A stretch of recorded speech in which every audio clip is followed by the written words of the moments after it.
तो भाई आज की वीडियो में हम लोग सीसेप काउंसलिंग के बारे में सारी बातें करने वाले हैं। जैसे कि सीसेप काउंसलिंग होता क्या है, इसमें कौन कौन से कॉलेजेस पार्टिसिपेट करते हैं और इनमें कौन कौन से बच्चे अप्लाई कर सकते हैं। मतलब अगर आपने को जोसा में सीट मिल गया है तो क्या आप सीसेप में अप्लाई कर सकते हो। तो अगर मान लीजिए आपने जोसा में अप्लाई नहीं किया तो क्या आप सीसेप में डायरेक्टली अप्लाई कर सकते हो।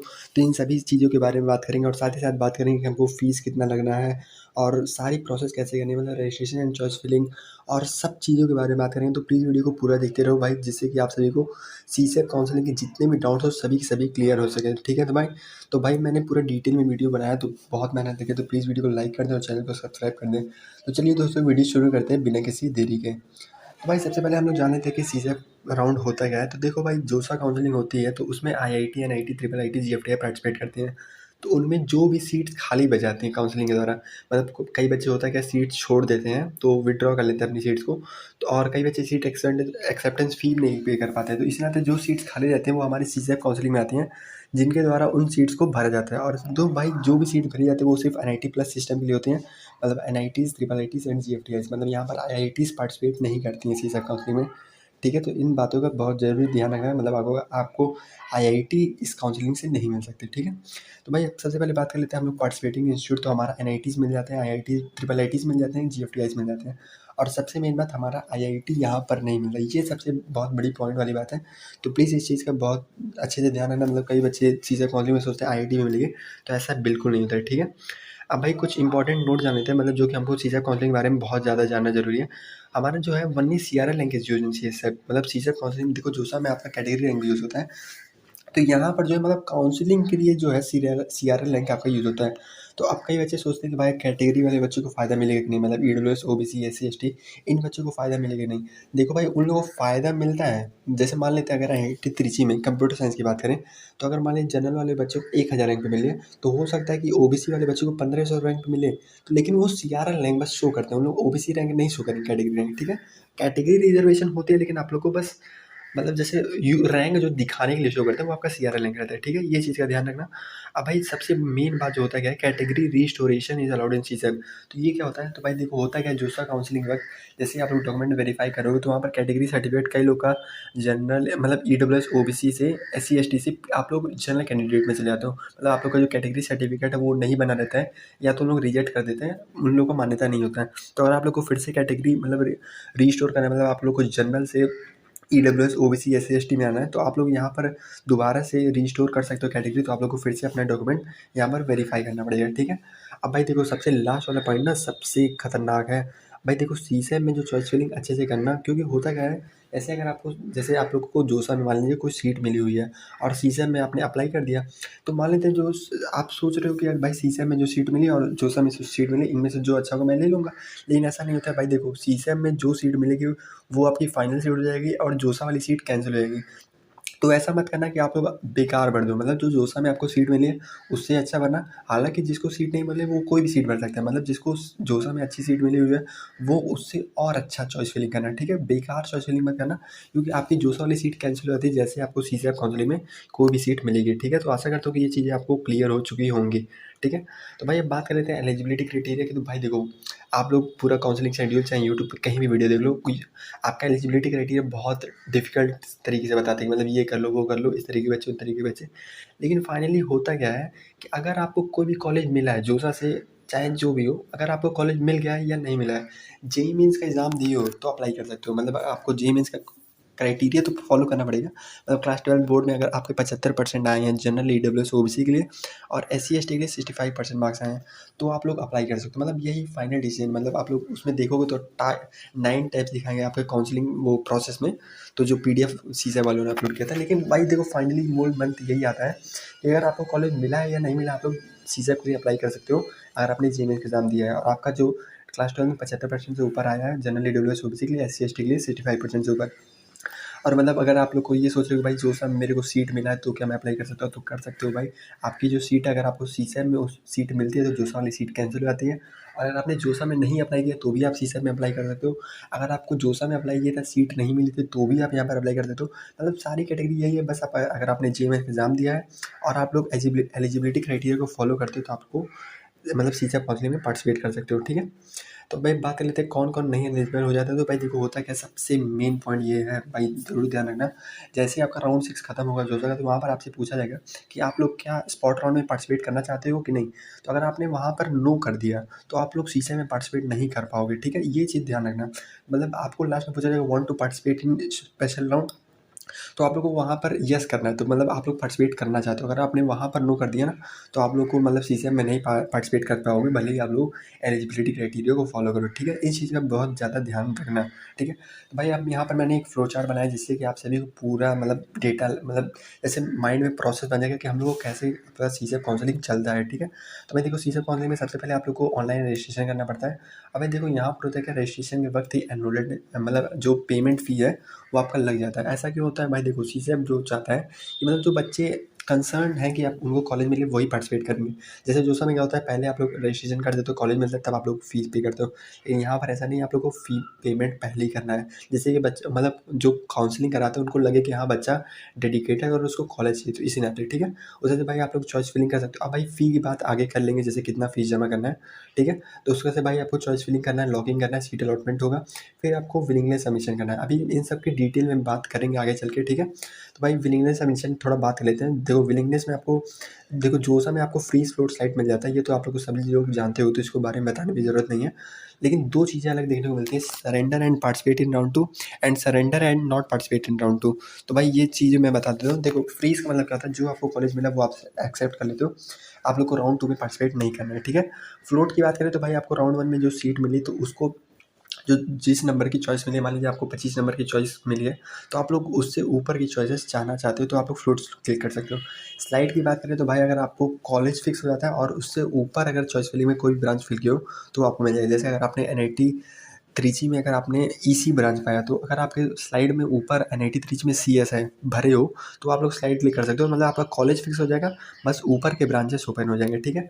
अभी बात कर लेते हैं, ये हमारा जो चौथा विलिंगनेस है, surrender and not participate in round 2। तो भाई ये क्या है, देखो बहुत ध्यान से सुनना। देखो मान लेते हैं आपको राउंड 1 में मतलब जो भी है कॉलेज मिला, और आपको जोसा में ऑलरेडी सीट मिल गया था, तो आप लोगों को कॉलेज पसंद नहीं आया, तो आप लोगों ने सरेंडर कर दिया, मतलब आपने सीट छोड़ दिया, मेरे को सीट नहीं चाहिए, और आप लोग पार्टिसिपेट मतलब राउंड 2 में जाना चाहते हो, मतलब आपने पहली वाली सीट को छोड़ दिया और राउंड 2 में पार्टिसिपेट करना चाहते हो। और भाई जो ये दूसरा वाला है surrender and not participate in round 2, मतलब जो आपको सीट मिला उसको आपने काट दिया, मतलब आपको ये सीट नहीं चाहिए और आप लोग राउंड 2 में पार्टिसिपेट नहीं करना चाहते हो, मतलब सीधा कहें जो आपको शीशे में सीट मिली उसके आपको कैंसिल कर दिया, मतलब जो जोसा वाली सीट थी वो आपकी बनी रहेगी, ठीक है? तो ये चीज़ का ध्यान रखना। उस भाई आपका online reporting and fee payment करना पड़ता है, और अगर आपने डॉक्यूमेंट वेरीफाई नहीं कराया तो आपको यहाँ पर डॉक्यूमेंट वेरिफिकेशन करना पड़ता है, ठीक है? तो भाई सीसेप रजिस्ट्रेशन की बात करें तो आपको सिंपली अपने ऑफिशियल वेबसाइट पे चले जाना है, csep.nic.in पे। उधर से आपको एप्लीकेशन नंबर और पासवर्ड डाल के और अपना बेसिक डिटेल्स है जो आप सभी लोग डाल सकते हो। जैसे अगर आपको उसमें मान लीजिए स्टेट ऑफ एलिजिबिलिटी गलत भरे थे, तो यहाँ पर आप लोग दोबारा भर सकते हो। मतलब अगर आपने वहाँ पर कोई स्टेट ऑफ एलिजिबिलिटी गलत भर दिया था, कुछ भी गलत भरा था, जेंडर, नेशनैलिटी, कैटेगरी, तो आप लोग यहाँ पर फिर से चेंज करा सकते हो। मतलब बहुत अच्छा मौका देते हैं लोग, 2 बार करते हैं, ठीक है? तो मतलब जैसे पहले राउंड में अगर आपसे कोई गलती होती है, दूसरे राउंड में सुधार सको, ठीक है? उधर से भाई आप लोग पार्टिसिपेशन फ़ी कर सकते हो और अपना रजिस्ट्रेशन शुरू कर सकते हो, ठीक है? तो अभी बात कर लेंगे फ़ीस हम लोग को कितना देना है आगे चल के। उसके बाद देखो चॉइस फिलिंग करना है, लॉगिन करना है। तो भाई होता क्या है, जैसे हम लोग को जोसा में जो सीट खाली रहती है वो हमारे सीसे पोर्टल पे शो कर देती हैं। तो आप लोग को सबसे पहले देखना है कि कौन-कौन सी सीट्स खाली हैं, और उसमें से आप लोग को प्रीवियस ईयर के कट ऑफ थोड़ा-सा एनालाइज़ करना है कि कितने रैंक पे क्या-क्या चीज़ें मिली थी। तो आप लोग को अपने रैंक के अकॉर्डिंग उस हिसाब से चॉइस फिलिंग कर देनी है, ठीक है? उसमें से आप लोग को सीसेप काउंसलिंग में दोबारा चॉइस फिलिंग करनी रहती है, जोसा वाली चॉइस फिलिंग नहीं चलती है। उसमें से आप लोग को सेव एंड लॉक पे क्लिक करके अपना सीट अलॉटमेंट जिससे कि प्रोसेस हो सके। तो भाई सेव ज़रूर कर देना। और लास्ट में अगर आप लॉक भी नहीं करते तो भी वो ऑटो लॉक हो जाता है, तो सेव ज़रूर करना जिससे कि आप लोग अच्छे से चॉइस फिलिंग कर सको, ठीक है? तो भाई अब बात करें तो फ़ीस कितना लगे, तो भाई देखो सबसे पहले मैंने ऊपर लिख दिया जोसा में पैसा भरा तो 4,000 लगेंगे। भाई देखो ये क्या है, मतलब अगर आपने जोसा में सीट मिल गया, जैसे मान लीजिए आपने पूरा पार्सल एडमिशन फ़ीस और स्पेशल मतलब जो parcel admission fees and seat acceptance fee pay कर दिया, तो आपका सिर्फ 4,000 रुपये लगना है। अब भाई बात कर लेते हैं जिन्होंने जोसा में सीट नहीं मिली, मतलब उनको कोई भी पैसा नहीं भरा, तो उनकी बात करते हैं। तो भाई देखो बिफोर सीट अलॉटमेंट ये ज़रूर ध्यान रखना, आपको सीट अलॉटमेंट से पहले मतलब रजिस्ट्रेशन में वक्त कितना भरना पड़ता है। अगर देखो सिंपली बात करें तो जनरल ईडब्ल्यूएस ओबीसी हो तो 44,000, और अगर एससी एसटी हो तो 24,000। अब भाई ये पढ़ना ज़रूरी नहीं है, मतलब बात एक ही है, आप लोग कुछ भी रहो तो 44,000 यहाँ लगना है, और एससी एसटी की बात करें तो आपको 24,000 पे करना है, ठीक है? ये सिंपल सी बात है। अब भाई आफ्टर सीट अलॉटमेंट क्या करनी है, आफ्टर सीट अलॉटमेंट की बात करें तो भाई देखो, सबसे पहले बच्चे जो आते हैं कि जो जिनका कैटेगरी चेंज हुआ है, SC ST PWD से वो जनरल EWS OBC में गए हैं डॉक्यूमेंट वेरिफिकेशन के समय पे, और उन्होंने पार्सल एडमिशन फ़ीस नहीं पे किया, तो उनको 20,000 रुपये पे करना है अलग से, ठीक है। और अगर आफ्टर सीट अलॉटमेंट की बात करें, मतलब आपको सीट अलॉटमेंट हो गई, तो भाई अगर तुम जनरल EWS और OBC हो तो आपको 32,000 पेमेंट करना है, और अगर SC ST PWD हो तो 12,000 पे करना है, ठीक है। तो ये चीज़ें मतलब ध्यान रख लेना। और भाई जिन भी बच्चों ने अपना पार्सल एडमिशन फ़ीस और सीट एक्सेप्टेंस फ़ीस जोसा में पे कर दिया है, तो उनको यहाँ दोबारा पेमेंट नहीं करनी पड़ती है। मतलब ओवरऑल देखो, फाइनल बात करते हैं, फाइनली एक बार दोबारा समझा देते हैं। देखो, बिफोर सीट अलॉटमेंट आपको 44,000 पे करना है अगर आप जनरल EWS OBC हो, और अगर SC ST हो तो 24,000, ठीक है। और आफ्टर सीट अलॉटमेंट क्या करना है, अगर आप जनरल EWS OBC हो तो आपको 32,000, और SC ST PWD हो तो 12,000, ठीक है। और जिन्होंने जोसा में सीट मिल के उन्होंने सारा पेमेंट कर दिया है, तो उन लोगों को बस 4,000 पे करना है और आपकी सारी प्रोसेसेस हो जाएंगे। आपको अलग से दोबारा कोई पैसा ज़रूरत नहीं करना पड़ेगा। अब भाई अगर आप लोग सोच रहे हो भाई इतना पैसा क्यों लग रहा है, तो भाई देखो, ये जो फीस लग रही है ना, ये आपके कॉलेज के एडमिशन फ़ीस में सबमिट हो जाती है। बस 4,000 इन लोग अपना मतलब प्रोसेसिंग फ़ीस क्या करते हैं, और उसको छोड़ के जितनी भी फ़ीस है, मतलब जितना भी आप लोग सबमिट करते हो ओवरऑल, मतलब टोटल जोड़ के उसमें से 4,000 हटा के उन लोग पूरा इंस्टीट्यूट में सबमिट कर देते हैं। तो आप लोग जैसे ही कॉलेज में जाओगे तो आपका एडमिशन में से उतना पैसा काट देते हैं पहले से, ठीक है। तो ये चीज़ें ध्यान रखना है। मतलब ये मत सोचो कितना ज़्यादा चार्ज कर रहा है जो मतलब सीसा वाला, ऐसा कुछ नहीं है।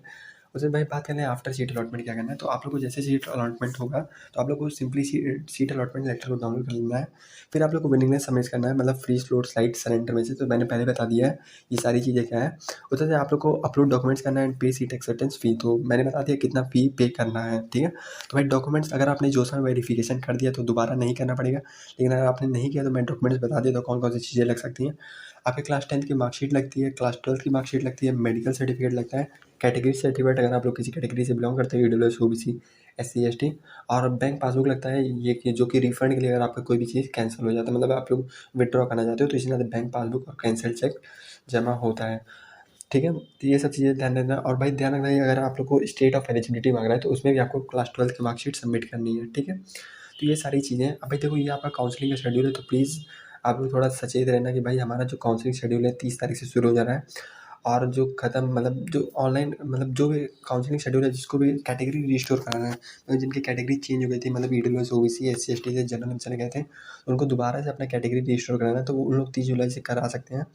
अब भाई जो हमारा आप लोग काउंसलिंग शेड्यूल पूरे आराम से रीड कर सकते हो, इसमें बताना क्या है। तो आप लोग को भाई देखो, आपका जो जो भी देखो डिस्प्ले ऑफ वैकेंसी आफ्टर जोसा राउंड, तो मतलब जो भी रजिस्ट्रेशन काउंसलिंग ये सब सारी चीज़ें वो 3 अगस्त से शुरू हो जाएंगी। मतलब रजिस्ट्रेशन सीट एनरोलमेंट फीस और जो भी वेकेंट सीट जो है वो 3 अगस्त से आप लोग को शो करना रहेगा। तो 3 अगस्त से 7 अगस्त तक चलेगा, और मतलब 8 अगस्त तक आप लोग चॉइस फिलिंग कर सकते हो पूरा, ठीक है। उससे भाई देखो, 8 अगस्त को आपको मतलब शाम को 8 बजे तो आपका सीट अलॉटमेंट आ जाएगा राउंड 1 का, तो आप लोग विनिंगनेस सब सबमिट कर सकते हो 8 से 11 अगस्त तक, और ऑनलाइन रिपोर्टिंग भी इसी बीच में करना है। अब भाई देखो, 12 अगस्त को आप लोग को लास्ट डे रहेगा रिस्पॉन्स करने के लिए, आप लोग को सरेंडर विड्रॉ एग्जिट में से, ठीक है। तो आप चीज़ें सभी चीज़ें ये ध्यान रखना। और भाई देखो, सीसैप का स्पेशल राउंड 2 जो है वो 13 अगस्त को अलॉट हो जाएगा। भाई देखो, आपका 14 मतलब उसके बाद से आप लोग का जैसे आपका सीसैप काउंसलिंग खत्म होगा, उसके बाद से आपका फिजिकल रिपोर्टिंग भी शुरू हो जाएगा। तो भाई आप लोग सोच रहे हो कि मैंने रिफंड के बारे में नहीं बताया, तो देखो अगर आपको रिफंड के बारे में वीडियो चाहिए तो प्लीज़ कमेंट बॉक्स में कमेंट कर देना। क्योंकि भाई देखो, मैं ये सोच रहा हूँ कि भाई जो बच्चा सीसैप में पार्टिसिपेट कर रहा है वो रिफंड के लिए क्यों जाएगा, मतलब उसको सीट मिलनी है तो डेडिकेटेड है, तो ये हालांकि कुछ केसेस ऐसे होते हैं जो उसके रैंक पे नहीं मिल पाती है। तो आप लोग को रिफंड के लिए वीडियो चाहिए तो प्लीज़ कमेंट बॉक्स में कमेंट कर देना। अब भाई वीडियो अच्छा लगे तो प्लीज़ वीडियो को लाइक कर दें और चैनल को सब्सक्राइब कर दें। अब भाई प्लीज़ कमेंट किया करें, आपका कोई भी डाउट हो तो मैं जनरली सबको रिस्पॉन्ड कर देता हूँ, ठीक है। तो प्लीज़ आपको कोई भी डाउट हो तो प्लीज़ कमेंट बॉक्स में कमेंट करना ना भूलना। तो भाई ओके, टाटा।